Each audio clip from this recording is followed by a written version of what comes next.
there. Hi. I am Beckett Price with the Sam Proctor Oral History Program at the University of Florida. Today is November 8th. It is currently 10:30 in the morning. We're here with Lavon Brown in her office in Pensacola, and we're recording an interview for the Pensacola Environmental Oral History Project, which is quite a mouthful. I'm joined by my colleagues from the University of Florida Gulf Scholars Program and Oral History Program. So we're going to just get started. Would you introduce yourself to us? Who are you? What do you do for work? All that kind of thing. My name is Lavon Brown from Pensacola, Florida, and I am the owner of All-in-One Brown's Professional Cleaning Service. Also, I am the president of Parents Against Injustice and Negligent Pain, and yes. Yeah. All right. So you told me in our pre-interview that you grew up in Wedgwood, right? Yes. So could you tell me a little bit about what that was like? Yes. 1970, I was born in Wedgwood in Rolling Hills community. We was one of the first ones that moved out there, and it was a pretty nice neighborhood. A lot of retired people or working class people was moving fairly new neighborhood, and had schools, middle school there and elementary school not too far from there. But recently they closed down the middle school there, and but it was a pretty good neighborhood. Yes. Yeah. So could you tell me why they closed the middle school down? I don't know exactly why they closed it, but I don't know if they was doing, I don't even know if it was from environmental, but it was an older school, so it had been out there a long time, so maybe they just closed it down because they was building a new one somewhere else or relocating the students in another place. And I mean, you still live in Wedgwood, right?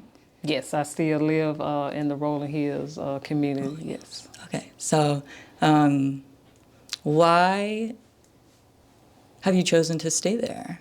Well, actually, I bought a house not too far from my mom, so I was real close to my mom, so somebody said it was a house, not too far from there, so I bought it. It was back in 1992, yes. So that's why I still live in the community. And tell me a little bit about your mom. She's recently passed on February the 8th of this year, 2024, but she was a sweet, loving mother. They called her the flower lady. So, yeah, she was very sweet, loved her community, loved her flowers, loved to do whatever she could to help raise kids in the neighborhood, took them to church. She was just an all-around person. And you said that she loved flowers? Yes, Aww, yes, yeah. She had an interview with Channel 3 News, and they interviewed her as the flower lady because she had so many beautiful flowers that she would have in her yard. Wow, wow. And so you said that she was very active in the church community? Yes. Yeah, so could you tell me a little bit about the church community in Wedgwood and Rolling Hills? Well, she didn't go to the church in Wedgwood, but she went to a church that was Apostolic Faith Church off of Texar Drive, and she picked up children, and she was a missionary. Yeah, taught Sunday school. She had them over to her house, spent the night. She would get them on Saturdays and cook for them and buy them clothes. She was just that kind of person. Yes. Yeah, so it sounds like your parents had a really valued sort of community a lot and contributing to the community service. Right, yes. So, has that been an important part of your life as well? Oh, yes. Actually, I do a lot of community outreach awareness, a lot of community events. I join in with other people that's doing events, and I try to just fit in whatever I can do. Right. Yeah. Yeah. So, can you tell me a little bit about what it was like growing up in the Rolling Hills community in the 1970s and 80s? What was the culture like? How were your neighbors? That kind of thing. Oh, okay. Yeah, they was everybody was neighborly. You know, everybody looked out for each other. The kids, they all got along. They went to the little park that we had, and even like the park that we have now there, we just dreamed of having a park like that, like how it is today. And we would just sit around because we didn't have a whole lot of equipment. So we would just, go to the park. We went to the same school as well, but it was pretty much everybody had fun. Then we had these holes, we call them the holes. So we would clay pits, that's what they would call them, and we would go down there and play in the clay pits, and the neighbors, like I said, everybody, it was a nice community with people that everybody basically kind of knew each other and looked out for each other. Mm-hmm. So these clay pits, did you know what they were when you were a kid? No, they was we just called them the clay pits, and we used to go down there and play in them. Mm-hmm. Mm-hmm. Yeah. So do you remember finding out sort of what those were all about and about what age you were? No, I think it wasn't until I got grown, and then I started getting knowledgeable about the clay pits. But then what they did was, I think it wasn't nothing wrong with the clay pits back then. I guess people bought bought it out, and then they started using them as dumps. So, and then they changed the zone in the neighborhood, so they was able to start dumping trash and all kind of different stuff into the pits. And about when did that start happening? I think it started about in the 2000s or so. Okay. Mm-hmm. Okay. Yeah. So when that started happening, what was the community response? I think we didn't, from my experience, I don't think we kind of like knew what was going on, but then it became a problem, and then people started getting sick, and the Westwood Community Homeowner Association, they got together, and then they started going down to the county commissioner complaining about it. So that's how a lot of the stuff got shut down and closed, or they had to come up to code how they was functioning in the pits. Okay. Mm-hmm. Yeah. So I think I want to back up a little bit. Okay. And I'm curious, do you know a lot about the history of the Wedgwood community, Rolling Hills? And if so, could you just tell us a little bit about that? Well, I think it's kind of historical because it was one of the first African American neighborhoods that was established, and I think President Carter, if I'm not mistaken, came down and when they had a ribbon cutting or something, he came down also to cut the ribbon, and but it was one of the first working class African American neighborhoods. Mm-hmm. And like I said, before they changed the zone, wasn't none of this activity and stuff going on until they changed the zone for it. And it's the city changed the zones? It was the county. The county, okay. Yes. Okay. Mm-hmm. So was there a significant HOA presence in the Wedgwood community before the zoning? Yes, it was. Yeah, okay. Yeah. From far as I can remember, it always been a homeowner association. I remember they was very, very, very active, because we even now say how they used to do back in long time ago. So I think we done got a little slack. Yeah. Right. Yeah. Right. Yeah. Yeah. So Y'all went to the county commission, right? Mm-hmm, yes. Okay, so could you tell me a little bit about how that went the first time? Yes. We had, in the HOA, we formed a group that go down there. We all wore orange to represent unity, and had different complaints about what was going on out there, and about how so many people was getting sick. And we wanted the pits to go away, to stop, because we were saying we was there first, right, and then they shouldn't be functioning in a neighborhood where people are.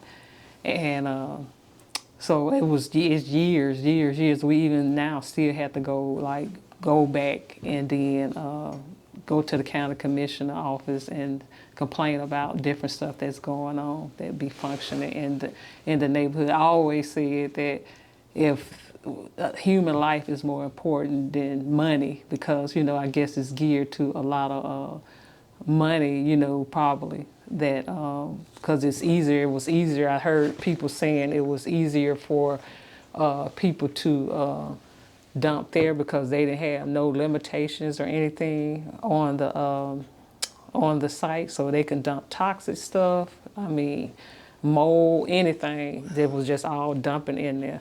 And it was cheaper. So instead of them going like 50 miles out the way, they can just come there and just dump anything like they wanted to. And it was cheaper. So I don't know who was getting all the money, but then a lot of what has happened, like I said, I done seen a lot of people die, and then they was complaining about respiratory infection, couldn't hardly breathe, different stuff on their skin, and also the water. I'm not sure if the water got contaminated or not because of the dump. But even now, like where I stay in Rolling Hills, they have their hole is so big, large, and I don't know actually what they be doing down there, because sometimes I look and I see the hole is so big, and I wonder, it's like a lot of water that have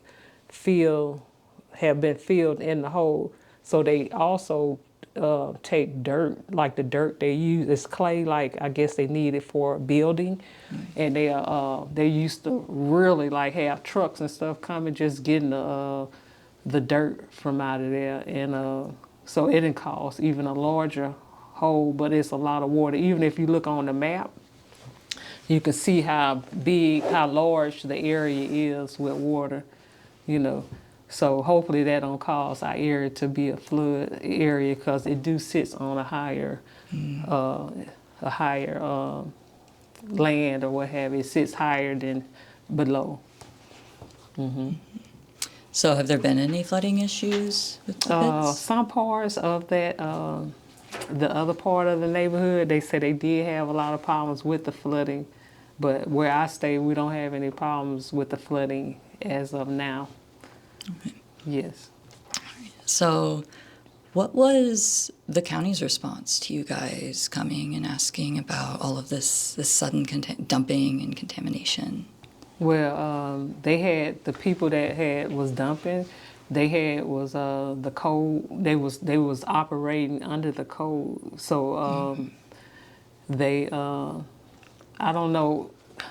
I don't want to say anything wrong, but we just had a fight, with the county, with the people that own it, and then it was a neighborhood, so it was 3 different people. Mm-hmm. So Lumen May was our county commissioner, which he is still the county commissioner in District 3, and he has been on the fight with us, So I guess he been helping, much as he can with it as well. Mm-hmm. And you were telling me about all of the different health effects that the people were experiencing.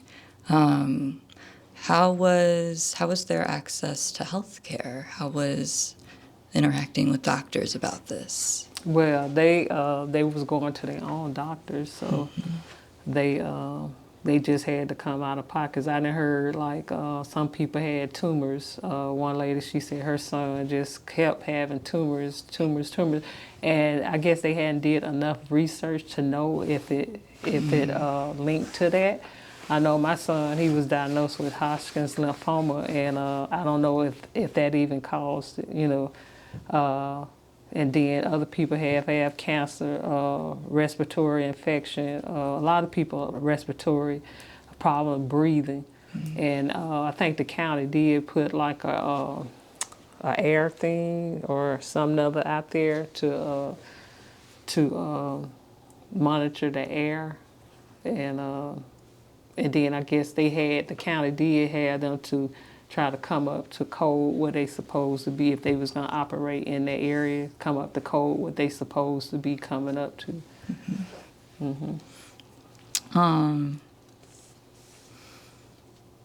Sorry, I'm just thinking. So I'm wondering, I think, how did it make you feel, sort of listening to the county's response? What was going through your head when they were kind of telling you like they're following the code? Oh yeah. My thing was I got up and spoke a couple times, and I was saying human life is more important than the money or the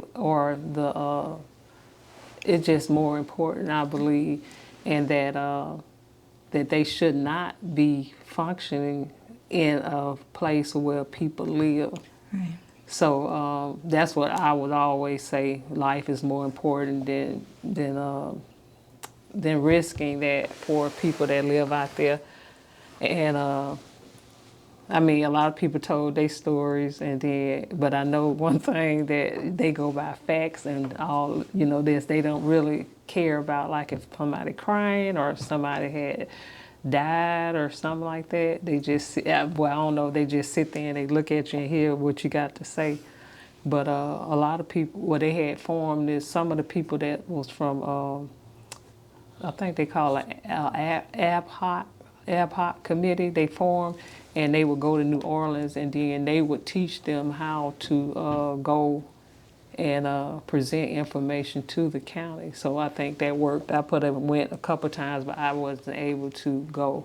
Mm-hmm. But this lady named Lafayette Souls, she went numerous of times, and then but she died. She ended up dying, and a lot of people I done seen. A lot of people have died, trying to fight the fight, for so many people. I'm still here. I didn't live to talk about it and still talking about it. So, and then too, when you like, I didn't pay my house off, so a lot of times you can't just get up and move, from one place to another, because I'm at an age, I look young, but I'm at an age, I'm over half of 100, so I can't just, just really start back over. Right. So one time they was talking about moving all the people, relocating the people. They hadn't did it, but they were saying relocating the people, but even if you relocate them, they still have to put a mortgage on their house, because they're not going to give you the amount of money that you need to actually move, especially with the prices and things going up like they are. Mm-hmm. But I always be asking them, like, hey, the people, like, they'll do different stuff, but then not for actually the people. Like, they'll get grants and different stuff, but not for actually the people and then their laws. Okay. So who was doing the grants and that kind of thing? Dr. Avent. Okay. Yeah. And is he affiliated with the church? Or is that he affiliated? He comes with the homeowners association. Right. Okay. Yeah, okay. But he does some with the environmental injustice. Mm-hmm. Mm-hmm. I think I wanted to ask sort of what has been like the role of the church in all of this, because I know it's a really important space for community building. Mm-hmm. So has that been an important part of this fight? Well, it's some of the people that I know this one, I think it's All Faith Community Church. They come in, I know the wife of the pastor there, they sometimes they let them use their church when they couldn't use the center to go to, or if something was going on at the center, the church was involved. So I didn't really see a whole lot of the church being involved in it. You know, just basically mostly the homeowners association. Okay. Yeah. And was there any media coverage of any of this? Oh yes. Okay. Yeah, it was a lot of media. The Channel 3 News, Pensacola News Journal, Ian Weekly. Yeah, it was a lot. Yeah, I'm pretty sure if you research it, it'll pull up. And I think even UWF, they did a couple stories as well. Okay. And how do you feel about how it was covered in the news? I think they did pretty good. Yeah, I think they did quite a bit of stories on it. So I think, yeah. And I think they was comparing it to that Flint with the water and stuff there, and then Wedgwood. But they say when they go to New Orleans that Wedgwood is one of the topics that they talk about with environmental injustice. And I think because of I wouldn't say, they'll say like a poor community. I always say a working class community, but and a lot of the people are elderly. Right. So they can't just go out and they fight. They tired, they old, they older. So I think that, but even though being older like they was, I didn't see them, come out there in it with their canes, and a lot of the property out there has been bought by commercial, some of the people, commercial or the parents, the original owners have died or their children sold it or something like that. So I guess they rented out the properties. So I think I want to switch gears a little bit and talk about your work with Parents Against Injustice and Negligence, which you mentioned at the beginning of the interview. Okay. So could you tell me a little bit about that, about what you do? Sure. Parents Against Injustice and Negligence is it's a support group that support parents who have lost a son or daughter due to violence. So my son was killed in 2012, so that's how. Well, I'm a founder. I'm one of the founders of Parents Against Injustice and Negligence. I felt like that we needed a support group to support parents at that time, that we didn't have any support groups here in Pensacola. So I was invited to a prayer walk one Saturday, and that's how I met Lisa Wiggins. And so it was so much violence, so much killing going on in the community. So in Montclair, they had a prayer. A lot of leaders came together, and it was churches, community leaders, just citizens, concerned citizens. They all came together and they started doing prayer walks. And so the one I was invited to in 2012. It was not December actually, 2012, and. I met Lisa Wiggins, and then that's how on Joan Gully, she was saying that, hey, we could do, I have a radio broadcast, would y'all be willing to come on? So we did, and a couple of us, while we was at the studio, we was like, hey, let's just start a group, let's just keep this going. Excuse me, and we did. So that's how actually pain started, and we've been meeting ever since. So now it's 2024, so it's 12 years later, we still meeting. Yeah. But with that, though, we knew we couldn't bring the children back or the ones that had been affected by a homicide. We began to do, and we was doing outreach everywhere. We would go and join in with David Alexander, which was, he was the chief of police at one time, but he used to do a lot of community outreach, and he was the pastor as well. So Marcel Davis, he's a pastor, so we would do community outreach with him. We would do our own. Linda English, she do Reimagine. We would go and set up a table and then pass out literature about resolution and conflict resolution and prevention. So we done went to, we done did a lot going to churches, going to different venues. We even went as far as had a casket out there on the side of the road, holding out signs, saying for prevention, But also we do In the Spirit of Giving every December for the kids who've been affected by homicide, where we cater to them, let them know that they are not forgotten, there's somebody who loves them, and we'll give toys, love offering, bikes, all kind of different stuff once a year. So that's 11 years this year. So we steady going. Wow. Steady going with it.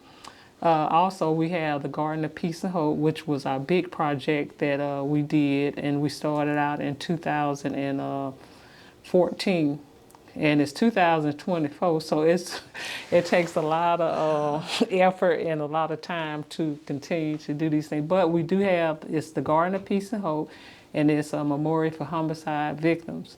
So, and we wanted somewhere alternative that they can go, people who have lost their loved ones can go, and instead of them going to the cemetery, they can go and enjoy a peaceful place to reflect on their loved ones. And I go all the time, and it's so peaceful. Right. So we have flowers, and it's benches, and it took a lot because we actually raised the money ourselves, and we actually just went to City Council to get the final piece to finishing the project. So it's a monument, and we just waiting now for them to get the permit, for we can get the permit and then replace it, and then that'll be the completion of it. But that's something we're very proud of doing, and it took a lot of work, a lot of time to get it done. But we thank God for it. But even people that hadn't lost a loved one, because I go and I see different people that they go because they was like it's so peaceful and it's and every time I go plant flowers or some people are always saying thank you for doing this, because it's just a nice area, to go to and reflect. Mm-hmm. Wow, that is, it's amazing the work that you guys have done. Yeah. And it's a passion too, because, it's dear to my heart, that because like I said, I knew I couldn't bring my son back, but I was wanted to do something to help somebody else, even if it's just one person, Right. So that's fulfilling to me. And I also said that I used to say that I'm walking in shoes called pain, but God turned them shoes of pain to shoes called hope. So I say now that I'm walking in shoes called hope. It's a beautiful sentiment. Yes. Yeah. How was you? You do so much community organizing, and I'm wondering how was the experience of working so hard for this garden and for pain compared to advocating for your community against environmental injustice? Mm-hmm. Yeah, it was about the same. Yeah, it take a lot. It take a lot of time, but I think it's all worth it. It's worth it, because the outcome. Even though we have came a long way with both, or with the environmental injustice and in the community with the homicide. Yeah. Yeah, and also we work with the state attorney office too. Yeah. So whatever we go to court, we do so much with pain too, because we go to court too with people who have was affected by homicide. So when they go, we try to tell them what to expect, and then to be there and whatever they need to hold their hand, whatever they might need. We'll pray with them or just be there with them during the time they have to go through, because I went through it, so I know personally how it is and what you have to do to go through such an experience, because you'll think like you see it on TV, but you think you'll never be sitting in that seat, because it's like surreal. Like, because when I was sitting there, and then I was like, wow, I seen this on TV, but then I never thought I would be in this place. But the support of, it's big, like when you have somebody to support you. Because even now, we just partner with Valerie House, and that's, we refer people also to them. They have counseling and for the children and the adults, and they just started it this year, and meet twice a month as well there. And do you think that your work in environmental justice advocacy has informed your work with pain? Oh, yes. Yes. Knowledge is very powerful. Yes. Yeah, so a lot of stuff that we have went through with the environmental injustice, we actually have to go, because we have to go to court and stuff with people, and then we have to, even like doing the gardening, we had to go back and forth to the Parks and Rec, to the city council, to, because it's a lot. Because when we first started, I thought like, oh, okay, yeah, we'll do it in a year, but no, it has took a lot of time and effort. So I think it's all worth it. Yeah. So could you bring me up to speed on about where you guys are in terms of like getting people to stop dumping? How is the neighborhood contamination sort of now? Yeah, as of right now, I think they shut down some of the dumps, so they can't dump there. So that's an effort, like constantly. I guess people try to. It's still some not dumping, but it's like they have like a sandblasting. I think it's over there by the school, but but it's not dumping. So they had to come in. They don't have the dumping, so all the work that we have done is paid off. So that's a good thing. Yeah. Is there anything that you are hoping that the city or the county would do that they haven't sort of offered to do or refused to do? I think they should put more like air control in the neighborhoods, and then like do something for the people that live there, just like windows and stuff like that, for the air or something other couldn't get in if they had any kind of or clean up some of the old pits that was there always, because they were saying something about moving us at one time, but then they didn't. So I don't know what else the county could do. I think change the zone back. That way nobody could ever come back in there and function as a dump or anything, or putting toxic waste or anything in the community where people are still living. So me personally, I think they need to change the zone, because I asked one time we was at a meeting about them changing the zone back, but they shut the meeting down. So I don't know. Oh my God. So I don't know how hard it is or why, so I don't know. Wow.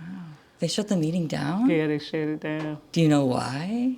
I don't know. I asked the question, well, I was like, because it seems like it's a problem, like if if y'all just try to say, I don't know how hard it is, but if y'all can change the zone back to like it was, that way they won't be able to come in and function like that. So I don't know. So I don't know all into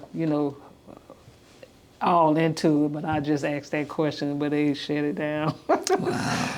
Yeah. So, do you guys, is there a lot of awareness about the contamination outside of your community and neighborhood? I know you said there was a lot of press coverage. Oh yeah, yes. People know, like in the community, they know about it, and then I guess other people tries to make sure that it don't happen to their neighborhood as well. But yeah. Mm-hmm. Yeah. So I wanna go back a little bit because I'm so curious about. I mean, you said you played in the pits and stuff like that. Mm-hmm. Could you describe to me what it was like to like be down in those pits playing in the clay? Oh yeah, it was fun. Yeah. yeah, it was fun. Mm-hmm. We used to take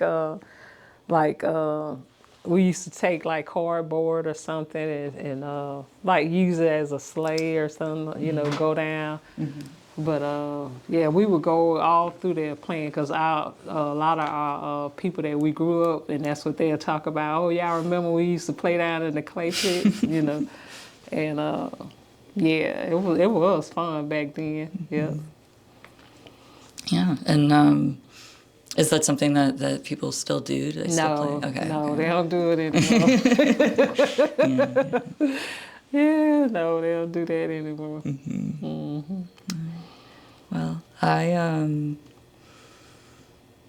this is a kind of a... And then even before, like back then when we had the clay pits, it wasn't any dumping there or anything like that. So it was pretty safe back then. Yeah. So what are the pits like now? I know there's been dumping. So could you like describe sort of what they look like, smell like, that kind of thing? One time when they was dumping there and they would burn the trash, I mean, it would give this awful smell, and it'd be like smell like bad eggs, yeah.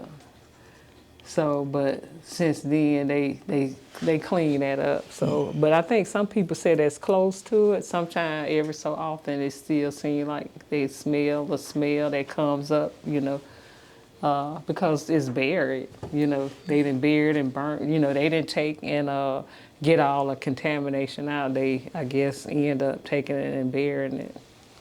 Okay. Mm-hmm. Wow. So that is... Wow.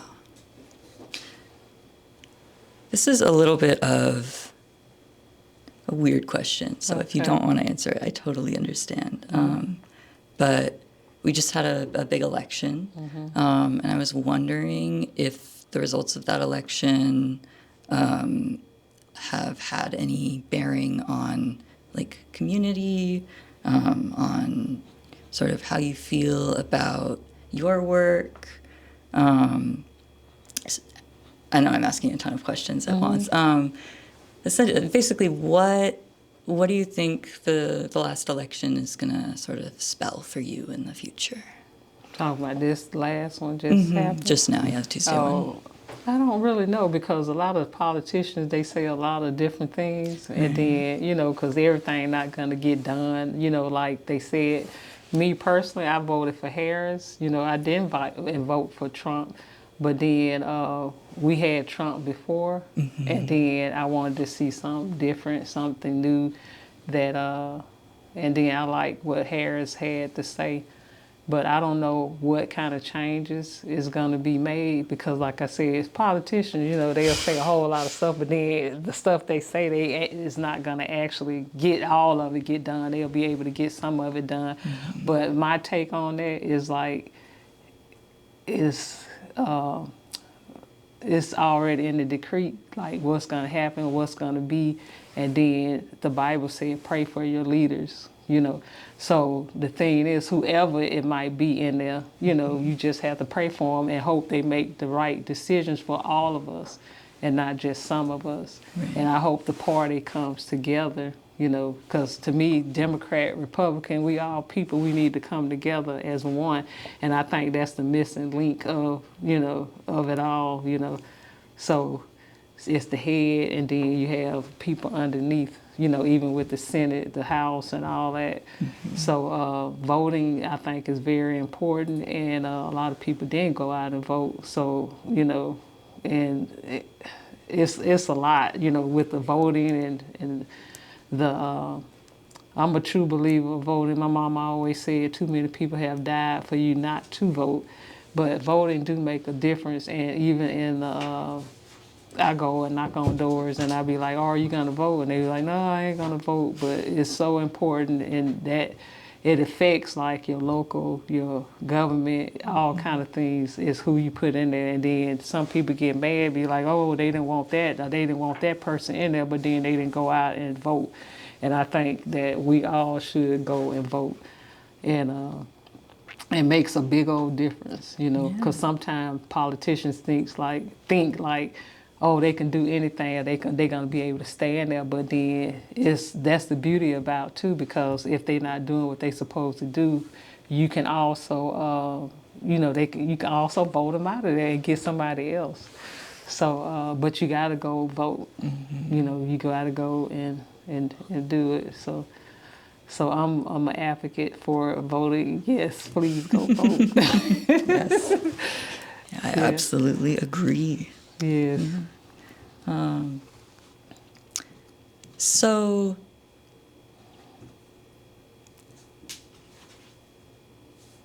you grew up in Wedgwood, or in Rolling Hills. I'm sorry.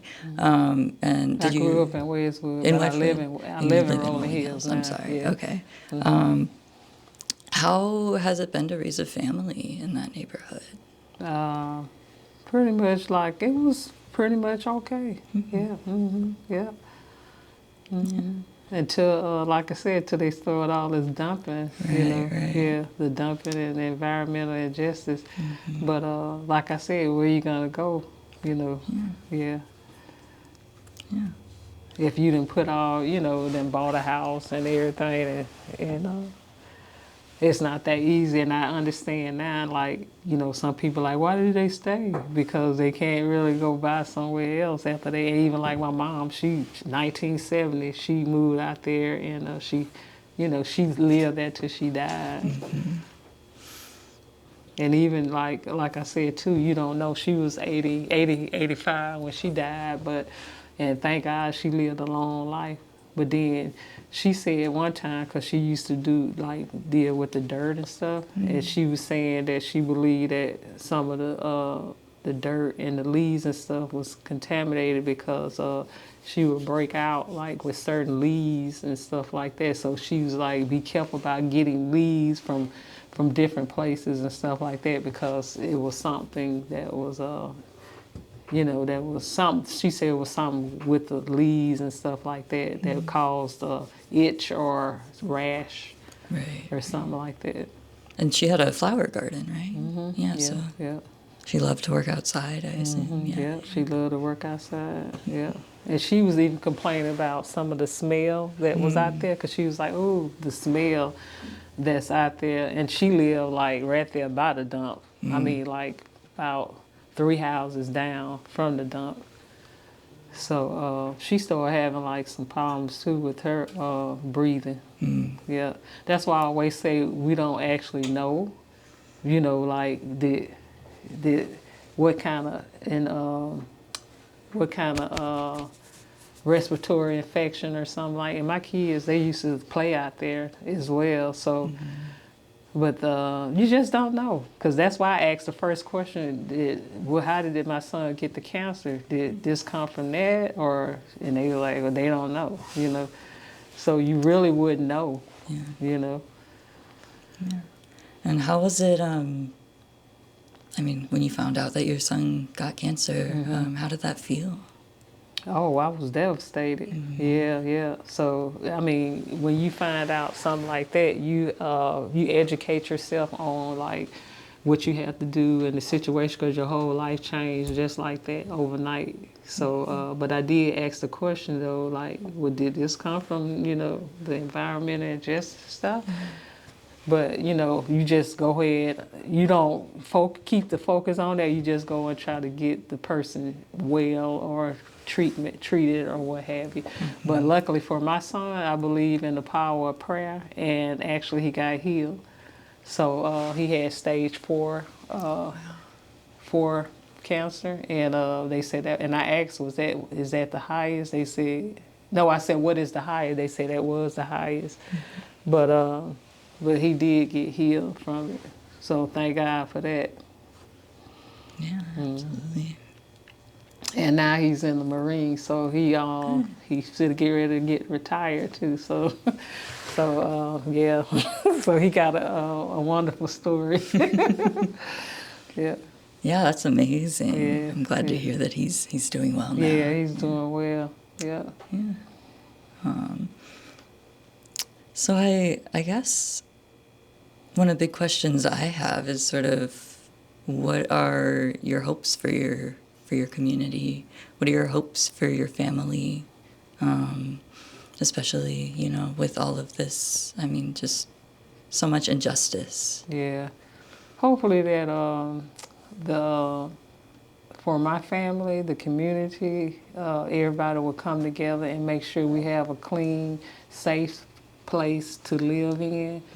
And they would think about that before they put dumps in the community, think about the people that lives there and what kind of effect would it be on the people health-wise, because even with the insurance company, because they're not paying for it, so it goes up, the insurance company got to pay for it, you know.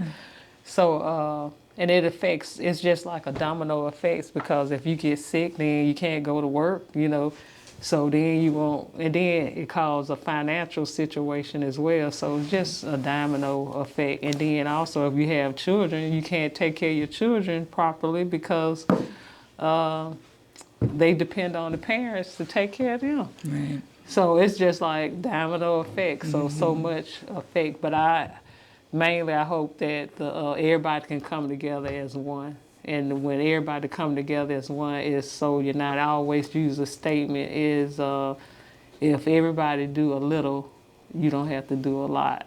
So that works, So if everybody do a little part of it, then it's not really hard at all.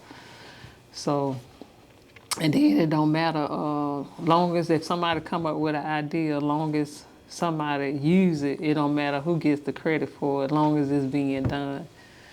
So hopefully they'll keep the neighborhood clean, and safe for everybody, because that's the whole thing, being safe. And everybody want clean air, clean water, and that's huge, Yeah, that's how we live. Yes, absolutely. Yes. Yes. Well, I think we are running right around the 45-minute mark, and I want to give my fellow colleagues a turn to ask a question or two, if that's okay. Okay. So I will pass the mic off if anybody has a question.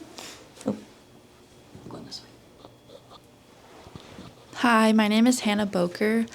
So I was just wondering, when you were talking about how you can't just move out of the neighborhood and everything because of home prices, have you or anyone seeked legal counsel or anything to see if you would get reparations for that money lost or anything? Well, they had a lawyer that they did, some of the people signed, and but I think the lawyer had charged so much, so he got most of the money.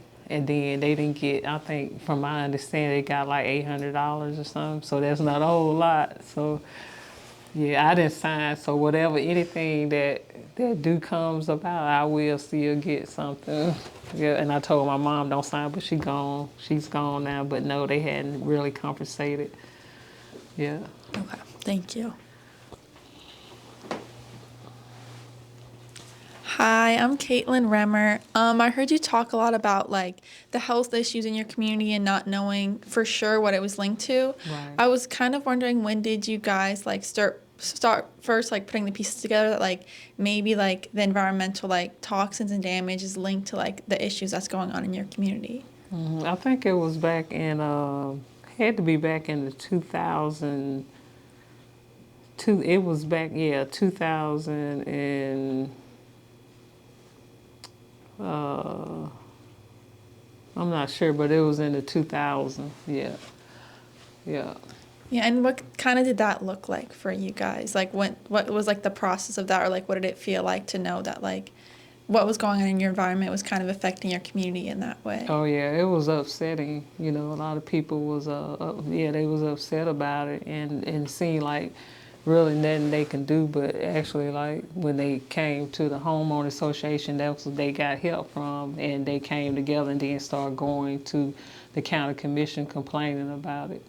So, but like I said, it did help because we did get them shut down. So, you know, thank God for that. Thank you. You're welcome. Hi, this is Amelia Sewell. Excuse me.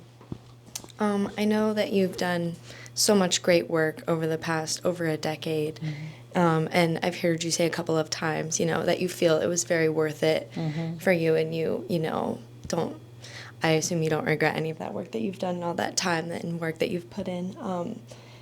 I just want to know what has kept you going for so long to, like, you know, continue to go at it even when things, you know, sometimes take a little bit longer than maybe they should. And, you know, what would you tell other people trying to do advocacy work in their communities? Well, I can say it was God, and he's been ahead of my life for a long time, and then the people, you know, that keeps me going, and then to see like to making a difference. So, like I said, I know I can't, like even with my son, I can't bring him back, but I try to do things that to make a difference, you know.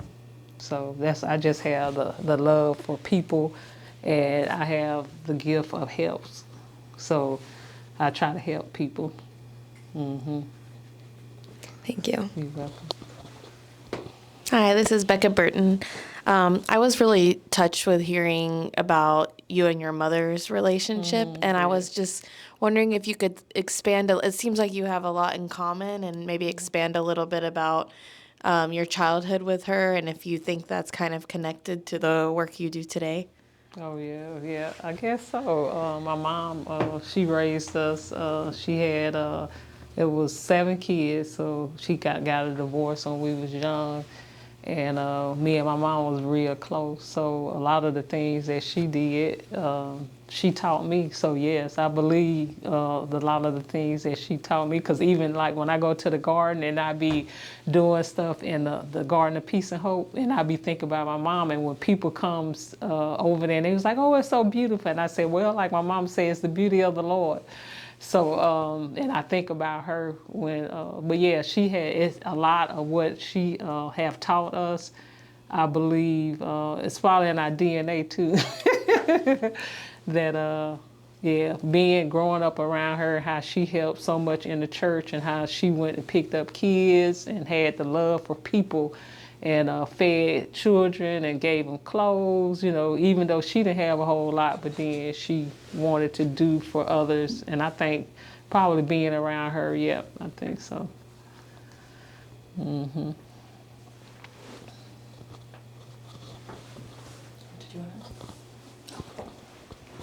right, well, I think that is about the extent of my questions. Okay. But I want to make sure that I've sort of covered everything that you wanted to cover. So is there anything else that we haven't talked about that you want to share? Anything that really feels important to say? No, I think, I thank y'all for coming out doing research, and then getting the story out there to tell other people that they can know and be aware of what's going on, and hearing the story. So thank y'all for coming out doing what y'all doing, and thank y'all students too, you know, and then that way y'all can do stuff in the future to change what's going on. So preventive. So I believe in preventive work makes everything well, because then you won't have the problems that we had in the past. So coming together as a community, so we can, come together as one. And I always say too, like they used to say it take a village, to raise it take a village, it do. So it takes everybody, and I say it's not just the parents, it's not the police, it's not the community, but we just all come together. I love to see us, everybody, and it's not a black thing, a white thing, a brown thing. It's just all of us just coming together as one, and I think that makes the difference. So. Yeah. Absolutely. Well, thank you so much for sitting with us and doing this interview. You're welcome. I think that is it. Okay, so I hope I have helped in some kind of way. Yeah, absolutely. Yeah. All right, thank you. Thank you.